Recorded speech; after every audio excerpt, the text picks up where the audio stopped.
بسم اللہ الرحمن الرحیم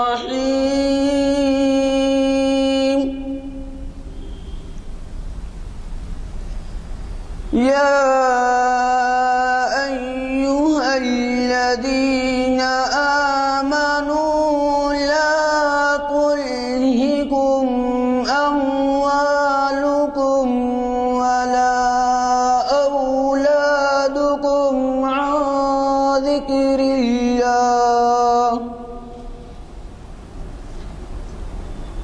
ومن يفعل ذلك فأولئك هم الخاسرون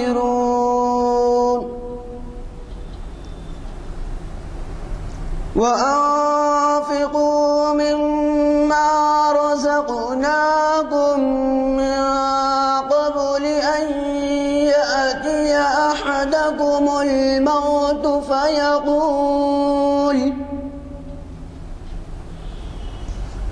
فيقول رب لولا أخرتني إلى أجل قريب فأصدق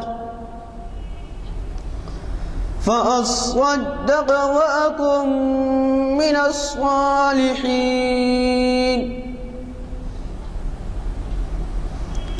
ولن يؤخر الله نفسا إذا جاء أجلها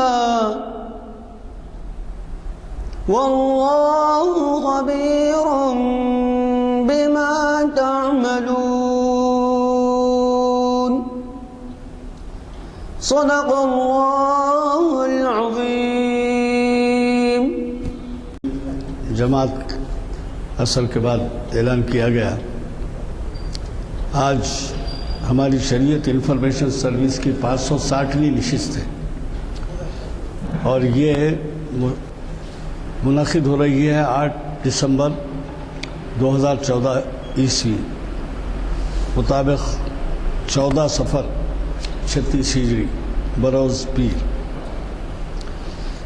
اور آج کا ایک بہت اہم عنوان ہے۔ میں اہم اس لیے کہہ رہا ہوں کہ یہ فسخ نکاح کی شرح کچھ دہوں پہل بہت ہی کم تھی۔ ہم تو شاید 15-20 سال کی عمر پانے تک تو کبھی فسخ نکاح کے بارے میں کبھی سنے بھی نہیں تھے، اور ایک آدھ کیس ہوا تو سارے ملت میں، سارے شہر میں، سارے رشتہ داروں میں چرچا ہو جاتا تھا کہ فسخ نکاح ہو گیا ہے۔ اور اب یہ حال ہے کہ اگر آپ کو دیکھنا ہے کہ فسخ نکاح کے کیسز، تو آپ جو ہے فیملی کورٹ تشریف لائیے سٹی سول کورٹ کے احاطے میں، اور پھر آپ دیکھیے کہ کتنی جو ہے معزز ہستیاں، تعلیم یافتہ لوگ اور ملت کے ایسے لوگ جو بہت ہی جانے مانے اور شرعی طور پر زندگی گزار رہے ہیں، وہ بھی جو ہے وہاں پر آپ کو دیکھنے کو ملیں گے، اور فسخ نکاح کے معاملے میں طلاق یا خلا وغیرہ کے کیسز یا ڈاوری کیسز کے اندر مبتلا۔ تو بہرحال میں اس تفصیل میں اس واسطے نہیں جانا چاہتا کہ بہت کم وقت ہے، اور ہمارے آج کے مقرر حافظ محمد قاسم صدیقی تصویر صاحب کہ آپ کے جانے پہچانے مقرر ہیں، اور یہی نہیں بلکہ ہم نے وقتاً فوقتاً اس عنوان سے اسی مفہوم کا کسی اور عنوان سے اہتمام کیا تھا، جس کو کافی دلچسپی سے سنا گیا، کیونکہ یہ ایسا مضمون ہے کہ اس میں شاید آپ کو سابقہ نہ ہو، لیکن آپ اپنے اڑوس پڑوس رشتہ دار اور جان پہچان دوست احباب کے لوگوں میں یہ جو ہے صحیح راستہ ان کو دکھا سکتے ہیں کہ اس میں کیا پروسیجر اختیار کیا جانا چاہیے۔ اب ہم تو یہی مشورہ دیتے ہیں کہ بھئی جامعہ نظامیہ کا فتویٰ لو جو آل انڈیا سے مانا ہوا ہے، اور اب سے نہیں ہے کرتے سے، یعنی یہ ہے کہ اگر آپ اس بارے میں کسی ایک قانون دان کے پاس جائیں گے تو ظاہر ہے وہ ایک رائے رکھیں، اور آپ کا مخالف کسی کے پاس جائے گا تو وہ لے کر آئے گا. بہتر یہ ہوتا ہے کہ جامعہ نظامیہ سے حاصل کریں. اتنی بڑی درسگاہ اور اتنی قدیم درسگاہ اور اتنی مسلمہ درسگاہ ہے. تو میرے خیال سے آپ اس بات میں احتیاط کریں اور کوشش کریں اس بات پر کہ آپ اس سے استفادہ کریں. ایک دوسرا اعلان یہ ہے، جیسے اب تک اعلان کیا جا چکا ہے اور ابھی پرچے بھی تقسیم کیے جائیں گے، وہ ہمارا یہاں سے جو اردو ہال میں لیکچر ہے، اس کے بعد مغرب کے بعد مغرب کی نماز وہاں پڑھ کر وہ رکھیے جناب، لائے نا آپ، اگر آپ کو دو پیمفلیٹ دو بولے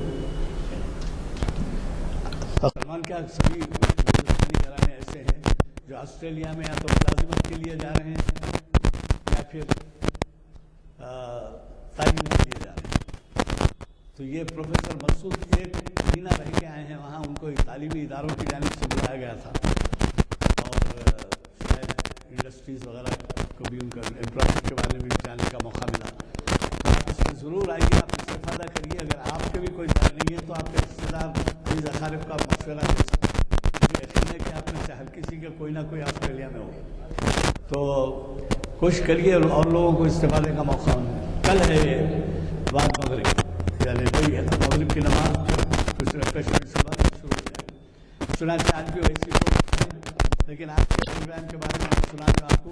وسیع احمد نعمانی صاحب، میں نے ابھی اعلان کیا، قرآن اور سائنس اور کاسماس کے عنوان سے آج مخاطب کر رہے ہیں مغرب کے بعد. سیدھے یہاں سے وہاں چلیے اور اس سے استفادہ کیجیے.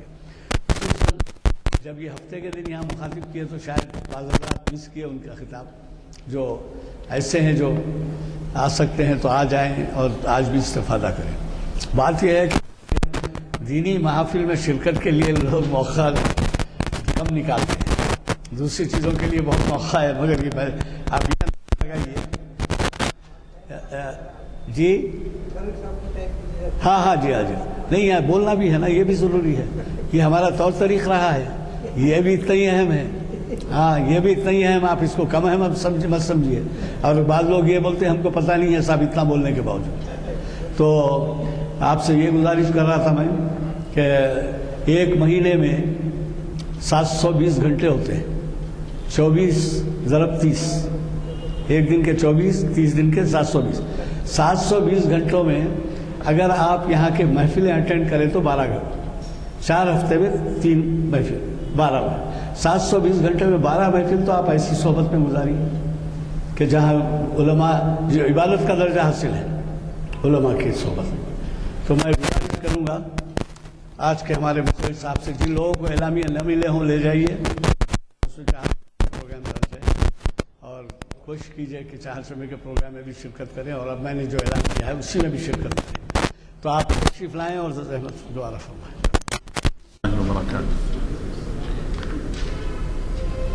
الحمد لله رب العالمين والصلاة والسلام على أشرف الأنبياء والمرسلين سيد الأولين والآخرين سيد الوجود محمد المصطفى وآله الطيبين الطاهرين وصحابته الأكرمين الأفضلين ومن والاهم وتبعهم من العلماء والصالحين إلى يوم الدين أجمعين. أما بعد، فأعوذ بالله من الشيطان الرجيم. بسم الله الرحمن الرحيم. إن الله وملائكته يصلون على النبي يا أيها الذين آمنوا صلوا عليه وسلموا تسليما. اللهم صل على سيدنا محمد وعلى آله وصحبه أفضل صلواتك وعدد معلوماتك وبارك وسلم. عزیزان محترم، آج کا عنوان جو طے کیا گیا وہ ہندوستان میں فسخ نکاح اور اسلامی نقطہ نظر ہے. یہ عنوان بہت اہمیت کا حامل ہے، چونکہ دارالفتاء میں ایک عرصے سے وابستگی رہی، لوگوں کے مسائل سے واقفیت ہوتی رہتی ہے. تو آج ملت جن اہم مسائل میں فکر مند ہے، دو چار ہے، اس پہ عموماً روشنی ڈالنے کی کوشش کی گئی. بطور خاص اس شریعت انفارمیشن نشست میں ایسے ہی موضوعات کے انتخاب کی میں نے کوشش کی ہے جو ہمارے معاشرے کے لیے نہایت مفید ہو، کارگر ہو، کارآمد ہو. اور ایک کافی ماشاءاللہ سے ایک عرصے سے یہاں آنے کا تسلسل رہا. بیشتر موضوعات پر میں نے تقریریں یہاں پر کی ہیں، اس کی ریکارڈنگز مجھے دی گئی. کوشش تھی کہ رمضان شریف سے پہلے امریکہ سے میں یہاں حاضر ہوا تو یہ ایک وقفے کے دوران کوشش تھی کہ مسجد عالیہ میں جو لیکچرز میرے ہوئے ہیں اس کو ترتیب دیے جائیں اور اس کی کتابی شکل ہو، لیکن بعض مصروفیت کی وجہ سے یہ کام مکمل نہیں ہو پایا. لیکن یہ ایک اہم مقصد ہے کہ جو لیکچرز یہاں شریعت انفارمیشن نشست میں ہوئے ہیں وہ غیر معمولی ہوئے ہیں. اس کے عنوانات بہت اہم ہیں، وہ اس کا یعنی اس سے متعلق لوگوں میں عام معلومات ہونا چاہیے، وہ پہنچنا چاہیے. اسی مقصد کے تحت اس پر کام شروع ہوا کہ وہ ریکارڈنگ کو جو ہے لکھا جائے، پھر اس میں نظر ثانی کی جائے، پھر اس کی طباعت کی جائے. لیکن مجھے قوی امید تھی کہ یہ عرصے میں ہو جائے گا، لیکن دیگر پروجیکٹس ہونے کی وجہ سے یہ کام موقوف رہا. عزیزان محترم، فسخ نکاح یہ ایک اہم موضوع ہے. اسلام میں جب ایک رشتہ میاں بیوی کے درمیان، عاقد اور عاقدہ کے درمیان گواہوں کی موجودگی میں ایجاب و قبول کے ذریعے سے جو منعقد ہوتا ہے، اس تعلق کو، اس عقد کو کوئی چیز نہیں توڑتی سوائے چند کے. جو معاہدہ طے ہو گیا عاقد اور عاقدہ میں دو گواہوں کی موجودگی میں ایجاب و قبول کے ذریعے سے، اس کو کون سی چیزیں توڑتی ہیں؟ تو پہلی چیز ہے طلاق. اللہ نے شوہر کو یہ حق دیا کہ وہ اس رشتے نکاح کو ختم کر دے، اور اس کا نام طلاق ہے. بیوی کو بھی اختیار ہے، لیکن بیوی کا اختیار مشروط ہے کہ وہ خلا کا مطالبہ کر سکتی ہے، علیحدگی کی درخواست کر سکتی ہے، معاوضہ کچھ پیش کر کر شوہر کو راغب کر کے گل و خلاصی کی درخواست کر سکتی ہے. شوہر اس کو قبول کر لے تو طلاق واقع ہوتی ہے، مقررہ معاوضہ بیوی پر لازم ہوتا ہے. یہ ایک صورت ہے، ایک طلاق ہوا، دوسرا خلا ہوا. تیسری صورت ہے کہ میاں بیوی میں سے، عاقد و عاقدہ میں سے کسی کا انتقال ہو جائے تو رشتہ منقطع ہو جاتا ہے. چوتھی صورت ہے فسخ نکاح کی. فسخ نکاح کی صورت یہ ہے کہ شوہر نہ طلاق دیتا ہے، نہ خلا قبول کرتا ہے، تو ایسے وقت میں فسخ نکاح کی اجازت ہے. فسخ نکاح میں یہ ہوتا یہ ہے کہ بیوی حاکم عدالت سے رجوع ہوتی ہے اور درخواست کرتی ہے کہ میں اس شخص کے ساتھ رہنا نہیں چاہتی اور یہ شخص مجھے نہیں چھوڑ رہا ہے، اس سے گلو خلاص مجھے خلاصی دی جائے، چھٹکارا دیا جائے. تو حاکم اسلام شوہر کے طلاق نہ دینے کی صورت میں نکاح کو فسخ کرنے کا شرعاً مجاز ہے. اب عزیزان محترم، پولیس ایکشن سے پہلے یہاں پر اسلامی حکومت تھی، اسلامی نظام قضاءت تھا، اور اس طرح کے واقعات ہوتے کہ شوہر ظلم کرتا، زیادتی کرتا، طلاق نہیں دیتا، یا بیوی رہنا نہیں چاہتی، خلا کی درخواست کرتی لیکن شوہر قبول نہیں کرتا، تو وہ حاکم عدالت سے رجوع ہوتی اور حاکم عدالت فیصلہ کر دیتا اور نکاح فسخ ہو جاتا، منقطع ہو جاتا. اس کے بعد بیوی کو حق رہتا کہ وہ کسی دوسرے سے شادی کر لے. پولیس ایکشن ہوا. پولیس ایکشن کے بعد قاضی کے جو اختیارات تھے اس کو محدود کر دیا گیا. قاضی کے اختیارات کو حیدرآباد میں محدود کر دیا گیا اور اس کو صرف سیاحیہ جات کی تکمیل تک محدود رکھ دیا گیا. طلاق، خلا، نکاح کے یہ معاملات اس کے ذمے رہے، اور فسخ نکاح کے جو اختیارات ہیں وہ عدالتوں نے اپنے پاس رکھ لیے. اب قاضی کو اختیار نہیں کہ کسی کے نکاح کو فسخ کر دے. تو عزیزان محترم، فسخ کہتے ہیں کسی چیز کو توڑنا، منقطع کرنا. فسخ یہ ایک عام اصطلاح ہے. یہ جس طرح فسخ نکاح ہے فسخ بیع بھی کہلاتا ہے. ایک میں نے آپ سے کوئی چیز خریدی، آپ کو پیسے دیے، معاہدہ طے ہو گیا، تکمیل پا گیا، معاہدہ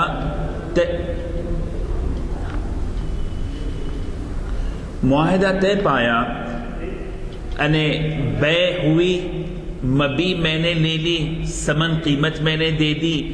اب اس کے بعد میں اس معاملے کو فسخ کرنا چاہتا ہوں، ختم کرنا چاہتا ہوں، تو باہمی رضامندی سے، میوچول انڈرسٹینڈنگ سے ہم اس معاہدے کو، بیع کو ختم کرتے ہیں. تو اس کا نام بھی فسخ ہے. تو فسخ کا مطلب ہے ختم کرنا. جو ایگریمنٹ طے ہوا ہے اس کو ختم کرنا، اس کا نام فسخ ہے. تو اب ایک پہلی بات، یہ تو اصطلاحی بات ہوئی کہ شریعت میں نکاح کو توڑنے کی 4 چیزیں ہیں. ایک طلاق ہے، دوسرا خلا ہے، تیسرا میاں بیوی میں سے کسی کا مرنا ہے، چوتھا فسخ نکاح ہے. فسخ نکاح کا مطلب نکاح کو ختم کرنا ہے. تو شوہر میں وہ کیا عیوب ہیں جن کی بنیاد پر بیوی کو یہ حق حاصل ہوتا ہے کہ وہ حاکم عدالت سے رجوع ہو کر فسخ نکاح کی درخواست کرے. شوہر توجہ نہیں دے رہا ہے، شوہر خیال نہیں رکھ رہا ہے، اس کا اکرام نہیں کر رہا ہے، وہ کیا صورتیں ہیں جس کی وجہ سے بیوی کو یہ حق حاصل ہے کہ وہ فسخ نکاح کی وہ کرے. تو اس میں عزیزان محترم شرعی لحاظ سے جو چیزیں شوہر پر واجب ہیں اس کی عدم ادائیگی کی صورت میں بیوی شوہر سے فسخ نکاح کا مطالبہ کر سکتی ہے حاکم عدالت سے. مثلا پہلی چیز شوہر پر لازم ہے کہ وہ بیوی کے لیے نان نفقے کا انتظام کرے. شوہر پر لازم ہے کہ وہ اپنی بیوی کے لیے کھانے کا انتظام کرے، رہائش کا انتظام کرے، اس کے ضروری کپڑوں کا انتظام کرے. یہ ضروری ہے. نان نفقے کا انتظام، رہائش کا انتظام، کپڑوں کا انتظام، ضروری بنیادی ضرورتوں کی تکمیل اس کے لیے لازم ہے. اگر شوہر اپنی بیوی کا نان نفقہ ادا نہیں کرتا ہے تو بیوی کو حق حاصل ہے کہ خلا کا مطالبہ کرے، اور اگر وہ قبول نہیں کرتا ہے تو حاکم عدالت سے وہ مطالبہ کر سکتی ہے کہ اس کے نکاح کو فسخ کیا جائے کیونکہ یہ نان و نفقے کو ادا نہیں کر رہا ہے. اسی طرح وہ رہائش فراہم نہیں کرتا، اسی طرح وہ کپڑے اس کے لیے مہیا نہیں کرتا، اس کی بنیادی ضرورتوں کی تکمیل وہ نہیں کر سکتا، تو ایسی صورت میں بھی اس پر لازم ہے. دوسری صورتیں ایک ایسے عیوب شوہر کے اندر ہوں جو نفرت پیدا کرتے ہوں، یا ایسے عیوب ہوں جو جسمانی جو تسکین کا سامان ہے بیوی کے لیے وہ فراہم نہ ہو سکتے ہوں، وظیفہ زوجیت کی ادائیگی میں دشواری ہو، تو ایسے وقت میں بھی بیوی مطالبہ کر سکتی ہے فسخ نکاح کا. تو یہ چند چیزیں ہیں. اب رہا کہ بیوی پسند نہیں کر رہی ہے، شوہر اچھا نظر نہیں آ رہا ہے، شوہر کی تنخواہ اچھی نہیں ہے، شوہر کا گھر اچھا نہیں ہے، شوہر سسرال والوں کا زیادہ خیال رکھتا ہے، شوہر بیوی کو نہیں پوچھتا ہے. یہ ایسے مسائل ہیں کہ اس کی وجہ سے وہ فسخ نکاح کا مطالبہ نہیں کر سکتی. شوہر کا رنگ کم ہے، جھوٹ بول کے انہوں یہ شادی کر لیے، وہ گریجویٹ بتائے 10th فیل ہے، اس کی وجہ سے فسخ نکاح کا مطالبہ نہیں کر سکتی. فسخ نکاح کا مطالبہ کرنے کے لیے بنیادی جو شوہر پر ذمہ داریاں ہیں اس کو وہ تکمیل نہ کرے تو اس کی صورت میں فسخ نکاح کا وہ مطالبہ کر سکتی ہے.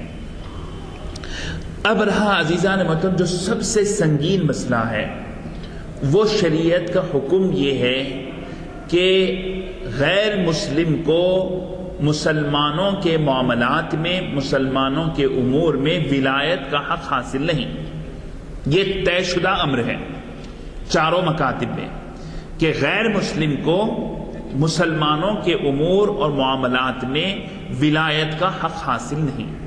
اس کی بنیاد پر اگر کوئی غیر مسلم جج کسی مسلمان لڑکی کے نکاح کو فسخ کرتا ہے تو ازروِ شرع اس کا فسخ کرنا قابل قبول نہیں، قابل نفاذ نہیں، کیونکہ غیر مسلم کو فقہ اسلامی میں، شریعت اسلامی میں مسلمانوں پر ولایت کا حق حاصل نہیں. صرف حاکم اسلام فسخ کر سکتا ہے مسلمان کے نکاح کو. حاکم عدالت مسلمان جج فسخ کر سکتا ہے مسلمان کے نکاح کو. یہ شریعت کا قانون ہے، اس میں اختلاف نہیں ہے. فقہ حنفی میں آپ دیکھیں یہ اختلاف دیوبندی کا، ندوی کا، جماعت اسلامی کا، اہل حدیث کا، جامع نظامیہ کا، یہ اختلاف نہیں ہے. یہ فقہ کا مسلمہ قاعدہ ہے. اس میں دیوبندی بھی ایک، بریلی بھی ایک، جماعت اسلامی بھی ایک، جامع نظامیہ بھی ایک، سبھی اس پہ متفق ہیں کہ غیر مسلم کو مسلمانوں کے امور کا ولایت کا حق حاصل نہیں. تو سب سے اہم مسئلہ یہ ہے پولیس ایکشن کے بعد عدالتیں بدل گئیں، اسلامی عدالتیں باقی نہیں رہی، غیر مسلم ججز کا تقرر ہو گیا اور فسخ نکاح کے اختیارات قاضی سے چھین لیے گئے اور یہ جج کے حوالے کر دیے گئے. تو اب اگر کوئی خاتون عدالت سے رجوع ہو اور غیر مسلم جج اس کے نکاح کو فسخ کر دے تو شرعی لحاظ سے اس کا نکاح فسخ ہوا یا نہیں ہوا؟ تو پورے لوگ بالاتفاق کہتے ہیں، دیوبندی ہو، ندوی ہو، بریلوی ہو، جامع نظامیہ ہو، سب کہتے ہیں کہ نکاح فسخ نہیں ہوا، وہ اسی کی بیوی ہے. جب غیر مسلم جج فسخ نہیں کر سکتا تو اب کیا صورت ہے؟ فسخ نکاح کا اختیار کسی عام آدمی کو نہیں ہے. فسخ نکاح کا اختیار کسی قاضی کو، یہ جو قاری النکاح ہے، سیاہیہ جات کی تکمیل کرتے ہیں، ان کو فسخ نکاح کا حق حاصل نہیں. فسخ نکاح کا حق حاکم اسلام کو ہے. شوہر نہیں کرا، جو حق شوہر کو حاصل ہے وہ حق اگر شوہر ادا نہ کرے تو حاکم کو حق حاصل ہوتا ہے. قاری النکاح کو یا قاضی کو یہ حق حاصل نہیں ہوتا ہے. تو اب یہ بڑا مسئلہ ہوا کہ پولیس ایکشن کے بعد کہ یہ شوہر ستا رہے ہیں، طلاق دیتے نہیں، خلا قبول نہیں کرتے، بچیاں اٹکے ہوئے ہیں، کیا کرنا چاہیے؟ تو عزیزان محترم یہ ایک بڑا مسئلہ ہوا.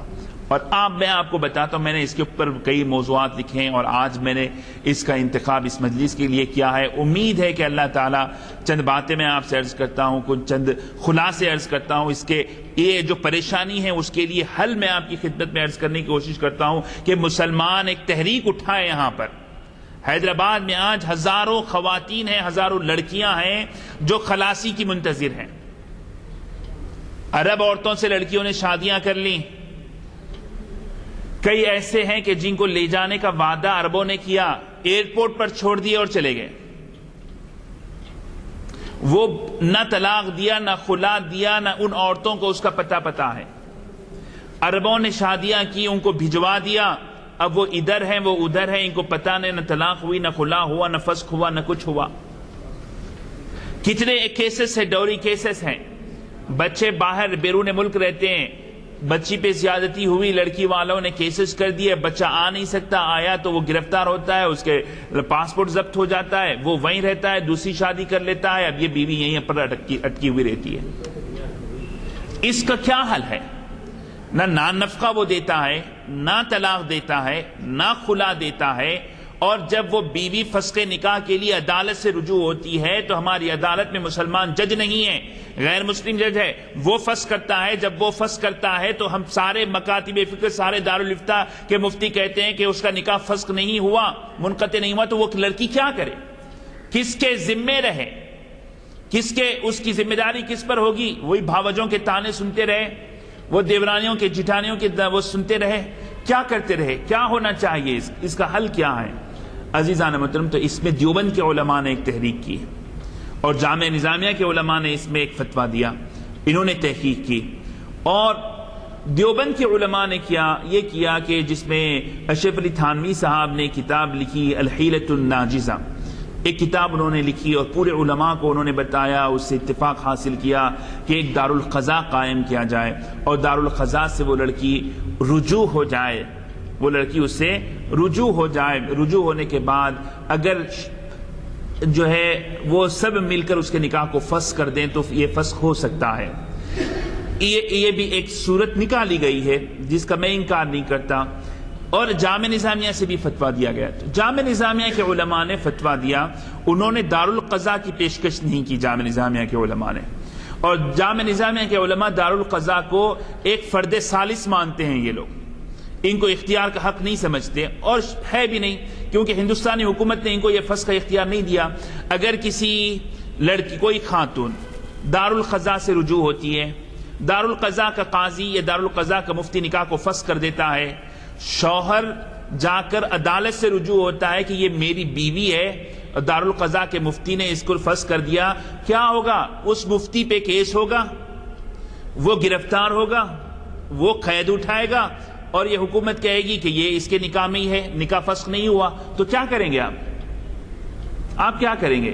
تو اس لیے دارالقضاء میں پہلے لوگ فسخ نکاح کرنے لگے، جب یہ شرعی مسائل، یہ قانونی پیچیدگیاں پیدا ہوئے تو اب دارالقضاء کے کوئی بھی مفتی فسخ نکاح نہیں کر رہے ہیں، اب یہ رک رہے ہیں، ان کو بول رہے ہیں کہ بھائی پہلے تم ایسا کر لو کہ غیر مسلم جج سے فسخ نکاح کرا لو، اس کے بعد پھر ہم الگ سے آ کے جو ہے اس کو فسخ کر دیتے ہیں تاکہ قانونی پیچیدگی ہمارے لیے نہ رہے۔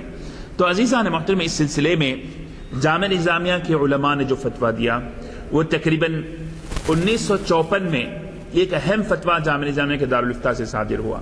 اس وقت کے مفتی ہیں مولانا مفتی مخدوم بیگ صاحب، یہ ایک اہم مفتی نظامیہ کے افتاء پر آپ فائز رہے، تو آپ نے ایک فتویٰ دیا، اس میں دو صورتیں بتائی، ایک مفقود الخبر کا فتویٰ دیا اور ایک نان نفقے کے عدم ادائیگی کی صورت کا ایک دیا، یعنی شوہر نہ طلاق دیتا ہے، نہ خلا دیتا ہے اور نہ نان نفقے کا انتظام کرتا ہے، بچی کو لٹکا کے رکھا ہے، تو اب اس میں لکھے ہیں کہ نان نفقے کے عدم ادائیگی کی صورت میں لڑکی کو چاہیے کہ وہ کیا کرے؟ عدالت سے رجوع ہو، اور عدالت یہ مقدمہ کسی شافعی عالم کے حوالے کرے، کسی شافعی عالم کے حوالے کرے اور وہ شافعی عالم اس کے نکاح کو فسخ کر دے تو فسخ نکاح ہو جائے گا۔ عزیزان محترم، کیا آج ممکن ہے کہ کوئی عدالت کہے کہ شافعی عالم کو ہم حوالے کرتے ہیں؟ یہ ممکن نہیں ہے۔ دوسری صورت علماء نے یہ لکھی ہے کہ اگر یہ عدالت کے کارروائی کرنے کی اس کے اندر قوت نہیں ہے، پیسہ نہیں ہے، دوڑ دھوپ نہیں کر سکتی ہے، تو وہ کسی شافعی عالم کے پاس جائے اور وہ شافعی عالم اس کے نکاح کو فسخ کر دے تو اس کا نکاح فسخ ہو جائے گا، اس کا نکاح فسخ ہو جائے گا۔ یہ دو باتیں ہوئی کہ کسی شافعی، کیونکہ شافعی عالم میں، فقہ شافعی میں یہ قاعدہ ہے کہ اگر شوہر بیوی کا نان نفقہ ادا نہ کرے تو ان کا عالم اس کے نکاح کو فسخ کر دے سکتا ہے، تو فقہ حنفی میں یہ گنجائش نہیں تھی، تو احناف نے اس صورت میں فقہ شافعی کو اختیار کیا اور فقہ شافعی کو اختیار کرتے ہوئے یہ بیان کیا کہ اگر شوہر بیوی کے نان نفقے کو ادا نہیں کر رہا ہے، 1 2 دن 4 دن 5 دن 6 دن اگر ادا نہیں کرا تو وہ نکاح کو فسخ کرا سکتی ہے۔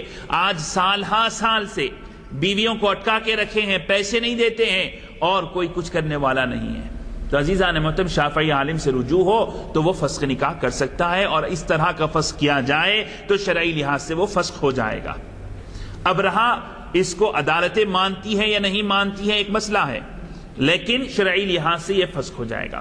دوسری صورت اس میں ہے کہ مفقود الخبر، شوہر کہاں ہے پتہ ہی نہیں ہے، شوہر کدھر ہے آپ کو پتہ ہی نہیں ہے، غائب ہو گیا، شادی کیا، مطلب ہے کہ ایک کلکتے سے ایک آدمی آیا، یہاں پر کام کر رہا تھا، کرتے کرتے ایک گھر سے تعلق ہوا، باپ نے دیکھا بچہ بڑا شریف ہے، اچھا ہے، اس کی شادی اپنے بچے سے کر دی، 1 آدھ بچے ہوئے، اب انہیں غائب ہو گیا، اب اس کا پتہ ہی نہیں معلوم باپ کو، کدھر سے آیا، کہاں رہا، کدھر رہتا ہے، نہ باپ کا پتہ معلوم، نہ اس کے بھائی بہنوں کا، رشتہ داروں کا، اب بچی اٹکی ہوئی ہے، تو کیا کریں؟ مفقود الخبر ہے، شوہر مفقود الخبر ہے۔ تو اس کے بارے میں فقہا نے لکھا کہ جامعہ نظامیہ کا فتویٰ ہے کہ فوری اس کی مفقودی کی اطلاع پولیس کو دی جائے، اور اطلاع دینے کے بعد جب 4 سال اس کو ڈھونڈا جائے، اس کی تفتیش کی جائے، اور 4 سال کے بعد وہ نہ ملے تو قاضی وقت، حاکم عدالت، مسلمان جج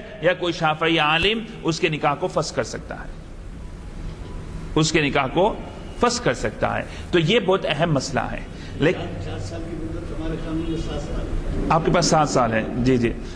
تو امام مالک کے پاس تفتیش کی یہ فقہ حنفی میں اور زیادہ ہے، فقہ حنفی میں زیادہ ہے تو فقہ حنفی میں زیادہ ہونے کی وجہ سے وہ دشوار ہے ایک لڑکی کے لیے، تو احناف نے اس مسئلے میں فقہ مالکی کے مسئلے کو اختیار کیا اور 4 سال کم از کم اس کے لیے مدت مقرر کی کہ اس کی تحقیق تفتیش کی جائے تاکہ اس کے لیے آسانی ہو، اور تفتیش کی جائے اور 4 سال تک پتہ نہ چلے تو قاضی اسلام، حاکم اسلام، مسلمان جج یا کوئی شافعی عالم اس کے نکاح کو فسخ کر سکتا ہے۔ تو یہ فسخ نکاح کا ایک اہم مسئلہ ہے۔ لیکن عزیزان محترم، اب دارالافتاء کا میں آپ کو قصہ عرض کرتا ہوں۔ ہمارے پاس مفتی صاحب کے پاس ایک عورت آئی، اس کے بھائیاں بھی ہیں، آگے بولی کہ شوہر 5 سال سے غائب ہے، اس کا پتہ نہیں ہے، نہ نانفقے کا انتظام ہے۔ اب انہیں پوچھے بھائی اس کے بھائی بہن دوست احباب کو، انہوں نے بولے کہیں پتہ نہیں ہے۔ مفتی صاحب اس سے پوچھتے رہے کیونکہ پتہ ہے کہ لوگ جھوٹ بول رہے ہیں، فتویٰ لے رہے ہیں اور غلط کام کر رہے ہیں، تو مفتی صاحب پوچھتے رہے اس سے مختلف سوالات۔ آخر میں اس خاتون سے مفتی صاحب نے پوچھا کیا تمہارا شوہر دوسری شادی کر لیا؟ تو وہ کہتی ہے کہ ہاں دوسری شادی کر لیا۔ شادی دوسری کر لیا ہے اور فتویٰ لینے کے لیے آئی ہے کہ وہ مفقود الخبر ہے، 4 سال کا وہ فتویٰ مل جائے، اس کے بعد فسخ کر لے اور دوسری شادی کر لے۔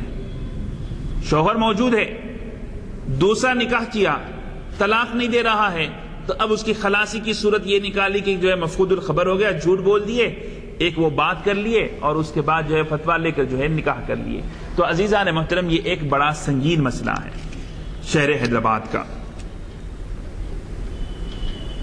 اور آپ کو میں عرض کروں کہ بعض ایسے واقعات بھی ہوئے کہ شوہر نہ طلاق دیتا ہے، نہ خلا قبول کرتا ہے، اور بیوی کے لیے چھٹکارے کی کوئی صورت ہی نہیں ہے، نکاح ختم ہو جائے تو لوگوں نے مشورہ دیا کہ دیکھو بھائی فسخ نکاح کے لیے حاکم اسلام بھی نہیں ہے، مسلمان جج بھی نہیں ہے، نہ طلاق دیتا ہے خلا کرتا ہے، ایسا کر لو کہ کفر اختیار کر لو، مختصر وقت کے لیے کافر ہو جاؤ، کافر ہوتے نکاح ختم ہو گیا، اس کے بعد مسلمان ہو جاؤ، مسلمان ہونے کے بعد پھر شادی کر لو، تمہارا نکاح ختم ہو گیا۔ استغفر اللہ، نعوذ باللہ، اس حد تک۔ اور ایسے واقعات بھی ہوئے کہ مسلمان عورتیں صرف اپنے ذاتی اغراض کے لیے مرتد ہوئیں تاکہ اس نکاح کو ختم کرے، اور اس کے بعد پھر مسلمان ہوئی، پھر شادی کیے۔ عزیزان محترم، اگر اس اثنا میں اس کی موت واقع ہو جائے، موت پہ کیا بھروسہ ہے، اس اثنا میں اگر اس کی موت واقع ہو گئی تو دین بھی گیا، دنیا بھی گئی۔ لیکن یہ علماء کا ایک علماء کے ذمہ ایک بہت بڑا فرض ہے، بہت بڑی ذمہ داری ہے، آج ہندوستان میں بڑی ذمہ داری ہے۔ عزیزان محترم، تو مفتی عظیم الدین صاحب جو جامعہ نظامیہ کے دارالافتاء کے صدر مفتی ہیں، ان کی تجویز یہ ہے، میں آپ سے عرض کرتا ہوں، اور وکیل صاحب آپ بھی یہاں پر ہیں، اس مسئلے کو ایک تحریک دینے کی ضرورت ہے، ایک مسئلے کو اٹھانا چاہیے کہ وقف بورڈ کے تحت ایک مسلمان جج کا تقرر کیا جائے اور اس کے ذمے فسخ نکاح کی ذمہ داری دی جائے اس کو، تاکہ ہمارا مسئلہ بھی حل ہو جائے اور مسلم جج کے ذریعے سے فسخ نکاح ہو جائے۔ تو اب اس کے بعد شرعی قانونی کوئی پیچیدگی باقی نہیں رہتی، شرعی قانونی کوئی پیچیدگی باقی نہیں رہتی کہ جو لڑکیاں آج ہماری لٹکی ہوئی ہیں، سال ہا سال سے پریشان ہیں، ان کی خلاصی کا ایک راستہ نکل سکتا ہے کہ وقف بورڈ جس طرح جائیدادوں کے لیے، وقف جائیدادوں کے لیے ایک الگ سے ان کے لیے ایک کوڈ بنایا گیا ہے کہ جہاں پر تیزی سے کے ساتھ کیسز چلتے ہیں، اسی طرح وقف بورڈ میں ایک جج کا ایک انتظام کیا جائے اور اس کے ذمہ یہ قاضیوں کو فسخ نکاح کا حق نہ دیں۔ یہ قاضیوں کو اگر فسخ نکاح کا حق دے دیں تو روزانہ فسخ نکاح ہوں گے، روزانہ فسخ نکاح ہوں گے۔ تو ایک جج کا انتخاب کیا جائے اور وہ جج کو اختیار ہو، اس سے رجوع ہو، وہ تحقیق کرے، تفتیش کرے، اس کے قاعدے اصول مرتب ہو اور اس کے بعد وہ فسخ کر دے۔ تو عزیزان محترم، اب موجودہ وقت میں ملت اسلامیہ کی بہت بڑی خدمت ہوگی۔ جامعہ نظامیہ سے اگر ایسی کوئی تحریک ہوئی تو ہم اس کو ٹیک اپ کریں گے بار سے اور منسٹر کے پاس، اوقاف کے منسٹر کے پاس آپ پاس تحریک جائے انشاءاللہ اس کو میں کریں، بالکل انشاءاللہ انشاءاللہ۔ تو یہ ایک اہم مسئلہ ہے۔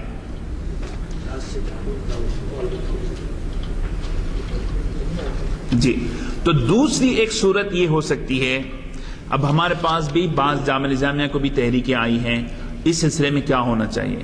ایک صورت یہ فسخ نکاح کی کی جا سکتی ہے، وہ صورت یہ ہے کہ جو سیاہیہ جات وقف بورڈ کی طرف سے مرتب ہوتے ہیں قاضیوں کے، اسی میں ایڈ کر دیا جائے کہ اگر اتنے دن وہ نان نفقہ ادا نہ کرے، اگر وہ اتنے دن غائب رہے، یا ایسا کرے تو صدر قاضی کو ایک طلاق بائن کا حق رہے گا.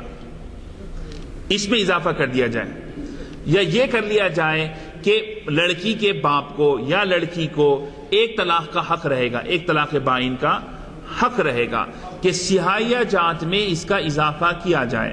عزیزان محترم، اگرچہ کہ ہمارے علماء کی ایک بڑی رائے یہ رہی کہ عورتوں کو اس طرح کا اختیار نہ دیا جائے، اور چونکہ وہ جذباتی ہوتی ہیں، فی الفور فیصلہ کرتی ہیں، چھوٹی سی بات ہوتی ہے ایک دم وہ ایک حساس ہو جاتی ہیں، اور اتنے نازک بڑے بڑے فیصلے وقتیہ اس پہ کر لینے کے لیے تیار ہو جاتی ہیں، پھر تھوڑی دیر میں جب غصہ نارمل ہوتا ہے، اترتا ہے، تو بالکل صحیح ہو جاتے ہیں وہ.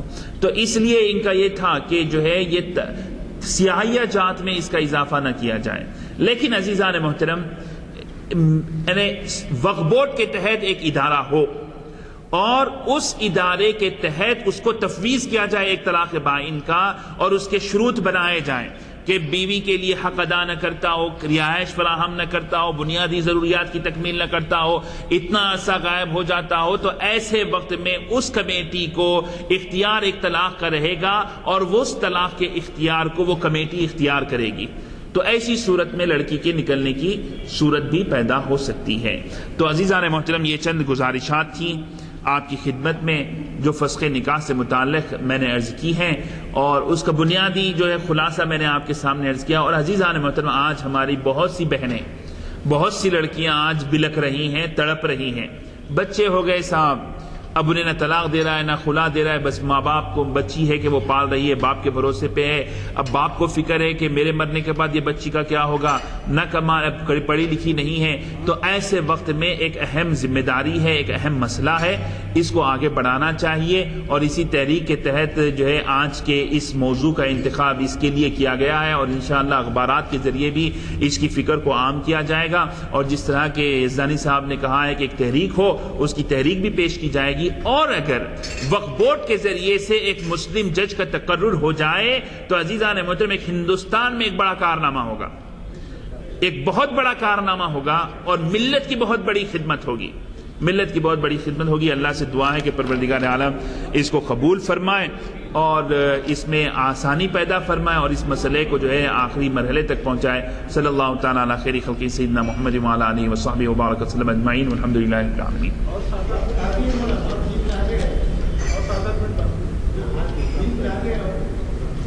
بس میں یہ تھا کہ میں اپنی بات کو مکمل کروں. اگر کوئی سوالات اس ضمن میں ہوں تو جو ہے آپ کر سکتے ہیں.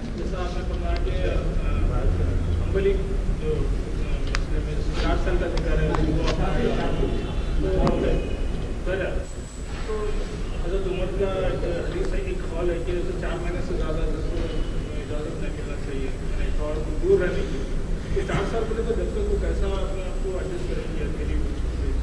آپ کی بات بالکل بجا ہے. یہ تو خیر ٹھیک ہے، یہ اختلاف کی صورت ہے. اب ایک آدمی کمانے کے لیے باہر بیرون ملک گیا، 1 سال سے پہلے تو کسی صورت میں نہیں آ سکتا ہوں. نہیں، الگ صورت نہیں ہے نا بھائی، اہم صورت ہے، اہم صورت ہے، الگ صورت نہیں ہے یہ. نہیں ہاں، تو 4 سال تو رکھنا پڑے گا، تحقیق کرنا پڑے گا، تفتیش کرنا پڑے گا کہ انہیں ہے نہیں ہے. اس وقت میں اگر یہ سے کچھ غلط حرکتیں ہو گئی یا کچھ غلط مجبوری کے تحت کچھ بھی ایسا ہو گیا. نہیں صاحب، وہ تو اللہ نے عقل دی ہے، ایک آزمائش ہے اس کے لیے، یہ ابتلا کا وقت ہے، آزمائش ہے اس کے لیے. یہ دنیا جو ہے ابتلا کا مقام ہے، یہ مقام آرام کا مقام نہیں ہے، یہ مقام ابتلا کا مقام ہے. تو اس کو جو ہے وہ اپنے آپ کو محفوظ بھی رکھنا ہوگا. اب ایک مشکل وقت آیا ہے اس کے ساتھ، اس کی تقدیر میں لکھا گیا ہے، اس کو تو برداشت کرنا ہوگا اس کو. لیکن جو قاعدہ قانون ہے کہ طلاق، یہ نکاح میاں بیوی کے حق کو کوئی توڑ نہیں سکتا. چند وجوہات کی بنا پر حاکم اسلام کو یہ حق حاصل ہو سکتا ہے، اور یہ ان صورتوں میں مجبوراً حاکم اسلام کی طرف رجوع کیا جا رہا ہے، ورنہ یہ راست معاملہ شوہر کا ہے. تو اس سلسلے میں 4 ماہ تک، 4 سال تک اس کی تحقیق کی جائے گی. کوئی مسئلے میں 4 سال سے کم نہیں ہے، نہیں، آخری ہے یہ. 7 سال ہے بڑھ کے، اگر میں کہوں تو آپ بولیں گے، بڑا تعجب کریں گے کہ آپ ایسے کیسے. اچھا، خالد صفی اللہ رحمانی صاحب یہ فقہ کے بڑے عالم یہ فقہ میں نیا اضافہ نہیں ہو سکتا؟ کچھ اس لیے نہیں ہو سکتا کہ جتنا آج ہم ہوں، خالد سیف اللہ رحمانی صاحب ہوں یا دنیا کے ہندوستان کے بڑے علماء موجودہ ہوں، وہ یہ مسائل ایسے ہیں جو یہ صدی میں پیدا نہیں ہوئے. یہ انسانی فطرت ہے. یہ تو یہ 1400 سالوں سے چلے آ رہے ہیں. 1400 سالوں سے چلے آ رہے ہیں. تو اس میں کوئی نیا ایسا مسئلہ نہیں ہے یہ کہ کوئی نئی صورت پیدا ہو. اور مسلمانوں نے حکومتیں کی ہیں، دارالاسلام کے احکام الگ ہیں اور غیر اسلامی ملک کے احکام الگ ہیں. تو مسلمانوں نے 1400 سالوں میں اسلامی ممالک میں بھی رہائش پذیر رہے، غیر اسلامی ممالک میں بھی رہے، وہاں پہ بھی حالات پیدا ہوئے. تو اس مسئلے میں چاروں مذاہب کے فقہاء نے تفصیل سے لکھا ہے، تفصیل سے لکھا ہے. اب چونکہ یہاں پر کچھ مسائل پیدا ہو رہے ہیں کہ حل نہیں ہو رہا ہے، تو اس وجہ سے الجھنے ہیں. بقول آپ کے جیسا لڑکیاں بہت مجبور ہیں، پریشان ہیں، تو ان کے لیے وہ 4 سال کی قیامت سے کم. آزمائش تو ہے نا جناب، آزمائش حقیقت ہے کہ بڑی مشکل ہے وہ، لیکن یہ تکلیف کی وجہ سے شریعت کا حکم نہیں بدل سکتا، شریعت کے احکام نہیں بدل سکتے یہ تکلیف کی وجہ سے. اور جیسا کہ میں ایک مثال بھی آپ سے عرض کیا کہ شوہر دوسری شادی کر لیا تو آ کے بولے کہ نہیں انہیں غائب ہے، 5 سال سے غائب ہے. ایسے بھی بہت ہیں. اور اگر فسخ نکاح کا اختیار یہ قاضی حضرات کو آ جانے دیجئے، دوسرے دن آپ دیکھیں کتنے عورتیں ہیں جو کہیں گی کہ فسخ نکاح کی ضرورت ہے. جی تو ممکن ہے، ممکن ہو ان سے. جی ہاں،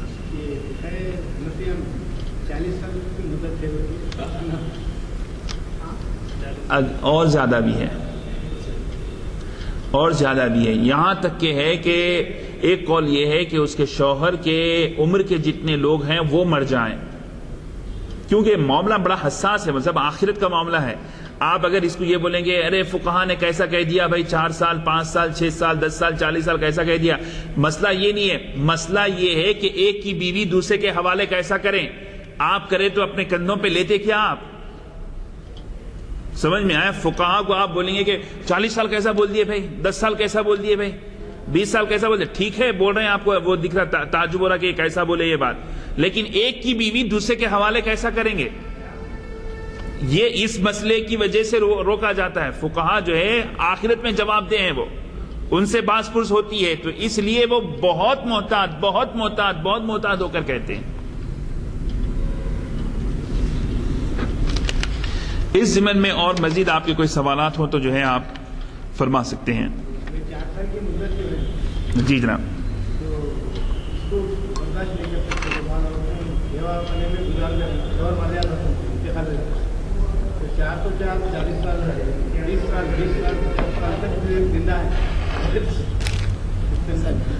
نہیں فارمیلٹی ہوئے ہم حکم ظاہر پہ لگائیں گے نا، سب دل کا حال اللہ بہتر جانتا.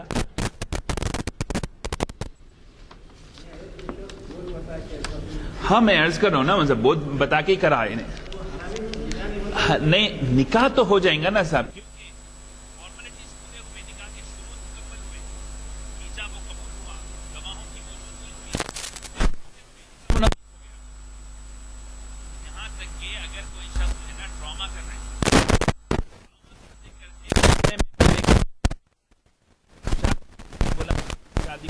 کو قبول کر لیا، 2 گواہوں کو جو ڈرامہ